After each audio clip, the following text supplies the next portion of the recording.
Assalamualaikum warahmatullahi wabarakatuh. Halo teman-teman semua, bagaimana kabarnya? Semoga kalian dalam keadaan sehat dan bahagia.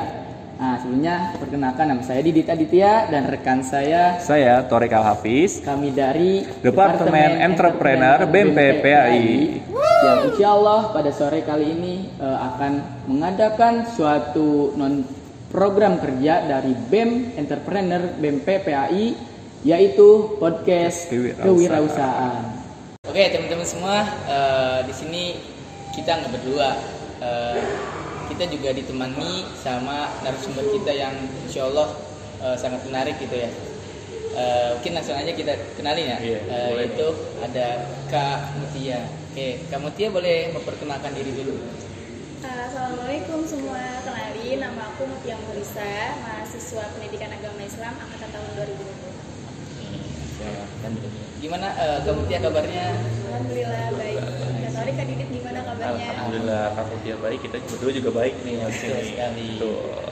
Oke, mungkin kita langsung ke pertanyaan seputar kewirausahaan gitu ya kali ya, boleh ya? Boleh. Oke, Mungkin gimana sih Kak Mutia awalnya tertarik gitu menjadi seorang wirausaha gitu?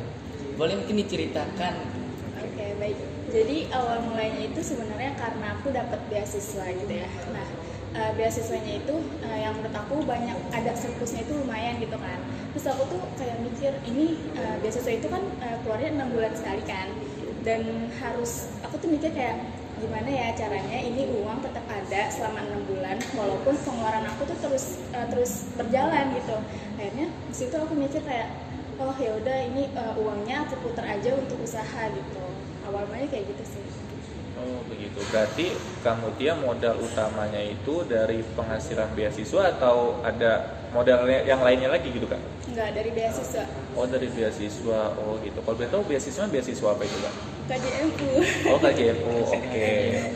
Gitu. Nah mungkin untuk tadi kan kita sudah membahas modal gitu ya. Nah mungkin untuk selanjutnya kita kepo nggak sih Kak Mutia itu usahanya tuh apa sih gitu ya? Mungkin boleh dijawab Kak. Oke, usahanya. Jadi sebenarnya awalnya itu tahun 2021 awal aku tuh tertarik banget di bidang fashion gitu kan.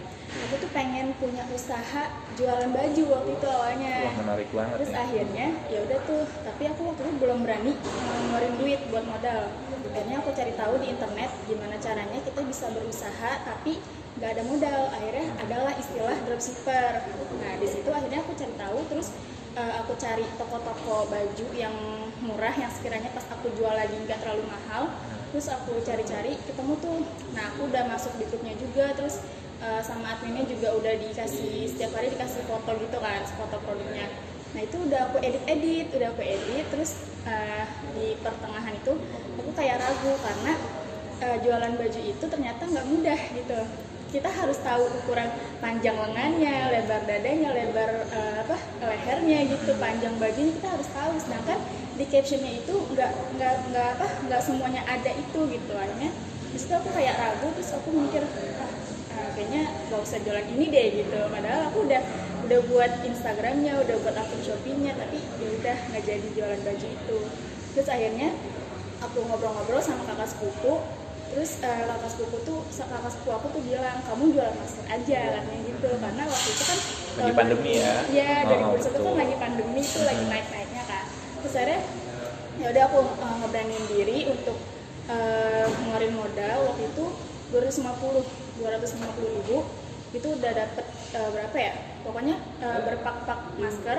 Terus aku juga beli plastik packagingnya sama elemen buat fotonya gitu biar menarik. Awal mulanya masker kan aku niat jualan itu kan awal tahun 2021 ya. Yep. Terus aku benar-benar jualan masker itu di September 2021, baru September 2021. Oke. Berarti modal awalnya tadi 250 dari fashion baju ya. Dari fashion baju. Tapi itu nggak gitu. nggak jalan. Oh nggak jadi. Oke. Berarti dari modal 250 itu Kak Mutia sudah mulai berjualan masker gitu. Nah kalau boleh tahu kan masker banyak nih jenisnya nih. Nah itu masker apa aja Kak Mutia nih jual nih? Masker KN94, masker Dapil, sama KN95. Itu aja sih. Oh gitu, oke. Pas banget berarti sama di masa pandemi waktu itu ya. Nah, mungkin selain masker, ya, ada nggak sih kira-kira usaha kamu tuh yang lainnya gitu, kayak jualan apa lagi gitu kira-kira? Ya, jadi yang tadi tuh kan September 21 aku jualan masker kan. Alhamdulillah sampai sekarang, tapi sekarang udah jarang lah gitu. Nah, di bulan Juli 2022 itu ada temen aku yang rekomendasiin Mut jualan ini aja gitu. Waktu itu barangnya itu udang rambutan. Kan lagi ngetren gitu kan di gacelan. Lagi hits ya. Lagi dengan hits. Terus akhirnya ya udah aku lihat itu bahannya menurut aku lumayan gitu ya, kan ada ayam, udang, terus yang lain-lainnya itu lumayan menurut aku. Terus aku kayak ragu gitu, kayak bisa nggak ya, soalnya modalnya tuh lumayan ngeluarin uang besar gitu. Terus akhirnya yaudah deh aku coba dulu deh buat di rumah nih, kalau misalnya enak ya udah jualan. Akhirnya pas pertama kali bikin alhamdulillah tuh enak kan, terus besokannya langsung jualan, tapi jualan di rumah dulu. Jualan di rumah karena tante aku kan jualan nasi uduk kan, jadi aku nitip di situ. Nah terus pas seminggu kemudian jualan di rumah lumayan laku, aku open PO di kampus dan alhamdulillah responnya itu lumayan banget. Gitu, berarti kamu Tia yang awalnya itu mau buka apa tadi namanya, udang rambutan ya? Udang rambutan. Udang rambutan itu berarti di sekitaran rumah dulu, ya? Di rumah dulu. Terus baru berpindah open PO ke kampus gitu ya. Nah mungkin dari rumah ke kampus itu kan omsetnya berbeda-beda kan ya. Nah mungkin bisa dijelasin nggak detail pendapatan omset gitu yang didapat dari perbedaan di rumah sama di kampus gitu? Kalau di rumah itu aku jualnya jujur aja nih ya, satunya itu aku jual 2.000 karena kan aku ngeliat pasarnya gitu kan. Ya, harga pasar ya. Harga pasarnya. Kalau misalnya aku jual 2,5 satu, sedangkan gorengan yang lainnya 2.000, otomatis kayak kelihatan mahal gitu kan. Tersaingi juga iya, gitu ya. tersaingi kayak ini mahal nih walaupun beda gopay doang, tapi kan berpengaruh banget gitu. Makanya aku meratain deh harganya 2.000 kalau untuk di rumah. Nah kalau untuk di kampus aku jual 5.002. Kenapa? Karena kan itu ada kayak biaya packaging plastiknya, terus juga ada sausnya juga kan, terus juga ya namanya juga anak-anak kampus, kalau goceng 2 nggak kelihatan mahal lah gitu. Iya, murah meriah. Iya, kelihatannya kayak murah gitu goceng 2 gitu. Oh gitu baik. Berarti cakupannya mahasiswa banyak yang beli banget ya, banyak yang beli alhamdulillah. Nah terus kira-kira dari jualan tadi kan ada masker ya kan, ada masker sama udang rambutan gitu. Nah tuh kira-kira ada nggak sih kayak hambatannya gitu, kayak berjualan kayak misalkan bayar ongkirnya mahal atau apapun itulah kira-kira menjadi hambatan kamu Tia gitu selama berjualan gitu? Selama jualan. Pernah ada, jadi belum lama ini tuh kan lagi pekan UTS ya. Terus aku tuh kayak ngerasa capek banget, apalagi waktu itu ada open PO yang kerjasama sama BEM gitu kan. Iya. Nah itu waktu itu tembus sekitar 50 pesanan untuk kampus doang. Terus dari luar juga ada 20. Terus juga aku harus naruh buat di rumah kan. Jadi aku harus bikin hari itu 90 udang rambutan. Kan aku bikin itu nggak dari malam, jadi dari pagi. Bener-bener aku bikin dari sebelum subuh aku bikin. Terus abis itu jam 8-nya harus sudah sampai kampus. Itu aku ngerasa kayak aduh capek banget gitu kan, mana naik TJ, naik kereta, macet-macetan gitu. Akhirnya telat tuh sampai kampus jam 9 waktu itu. Iya. Sampai kampus jam 9, terus akhirnya ke UTS.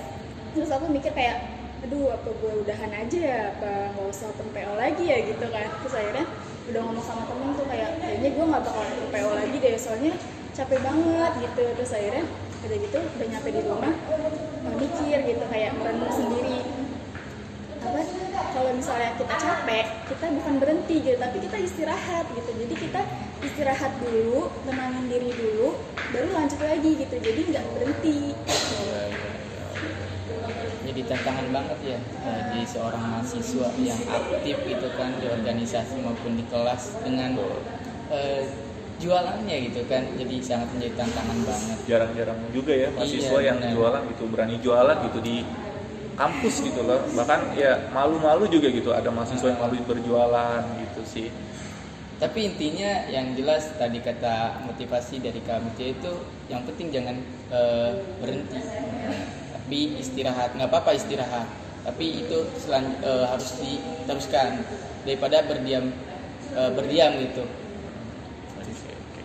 mungkin ini pertanyaan terakhir ya bagi Kak Mutia. Nah mungkin bagi sobat entrepreneur nih khususnya nih ya kan, ada nggak sih kiat-kiat gitu atau motivasi dari Kak Mutia gitu bagi para mahasiswa atau sederajatnya gitu ya yang ingin berwirausaha gitu ya kan, untuk melakukan wirausaha itu. Nah kira-kira kata-kata motivasi gitu dari Kak Mutia gitu apa aja sih gitu ya kira-kira? Kalau dari aku, menurut pengalaman, kalau misalnya kita udah punya ide gitu, ide tanpa pergerakan itu tidak akan menghasilkan. Jadi kalau misalnya kita udah punya ide nih, kayak waktu itu temen aku udah ngasih ide, Mut jualan ini Mut, udang rambutan gitu kan, itu kan udah ada ide gitu kan. Nah kalau misalnya aku waktu itu nggak gerakin, itu nggak akan menghasilkan gitu, jadi cuma kayak sekedar ide aja gitu. Makanya kalau kita udah punya ide, kita langsung gerak, kita boleh mikir tapi jangan lama-lama gitu. Kita boleh mikir kayak, boleh lah pasti ada pertimbangan gitu kan antara modalnya dan lain-lainnya, tapi jangan lama-lama gitu. Setelah ada ide, kita langsung gerak, maka kita akan punya penghasilan, ada hasilnya. Mungkin itu aja dari Kak Mutia, kata-kata motivasi yang mungkin bisa menimbulkan hasrat kita ya untuk para mahasiswa untuk melakukan wirausaha dan bahkan ngebuka wirausaha gitu di rumah atau di kampus kita gitu. Sekali. Teman-teman semua, mungkin itu menjadi pertanyaan terakhir buat Kak Mutia. Semoga teman-teman semua yang punya niatan nih berjualan atau mau jualan, semoga bisa termotivasi dengan apa yang sudah disampaikan oleh Kak Mutia gitu. Mungkin kami berdua mengucapkan banyak terima kasih kepada Kak Mutia selaku narasumber yang keren banget gitu ketika mengisi podcast kali ini gitu. Iya, mungkin yang sudah bersedia juga menjadi narasumber di podcast kita. Oke, teman-teman semua, semangat untuk kalian yang ingin berwirausaha walaupun kalian mahasiswa, kalian harus tetap semangat. Kalau kalian punya ide, kalian langsung bergerak gitu ya. Jadi kalau kalian capek juga kalian jangan berhenti, kalian beristirahat lalu lanjutin lagi apa yang kalian inginkan gitu. Oke. Terima kasih Kak Mutia. Nah, itulah perjumpaan akhir dari podcast kali ini. Semoga video yang sudah ditayangkan bisa bermanfaat untuk teman-teman semua. Dan jangan lupa bagi teman-teman semua untuk follow Instagram Departemen Entrepreneur BEM PPAI yang ada di bawah ini. Dan juga jangan lupa subscribe, like, and comment channel BEM PPAI.